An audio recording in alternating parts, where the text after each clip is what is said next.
Have you ever walked past the Wyreena Community Arts Centre in Croydon and wondered why it looks so old school? Well, it turns out it's got a seriously wild backstory. So the land started out as a cherry orchard back in the late 19th century. In 1923, a couple named Charles and Beryl Cattermore built this two-storey home and called it Hayward. It was even designed by the same architects who brought Melbourne's Shrine of Remembrance to life. Then in 1929, they added a second home next door called Silver Birches for their daughter and her husband.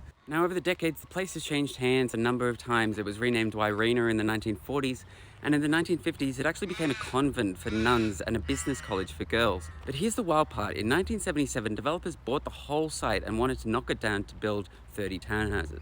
But locals didn't take this news lying down. They petitioned, protested, and eventually the council and state government stepped in to buy the site back from the developers for 360 grand. A year later, the site reopened as a community arts centre, and since then it has gone from strength to strength, delivering art classes, the Conservatory Cafe, and even acting as the broadcasting headquarters for Radio Eastern FM. Now, a master plan for development here has been sitting on Maroondah Council's desk since 2019, with a big change coming to the Conservatory Cafe next year, with a reconstruction project set to begin early next year and last 8 to 10 months.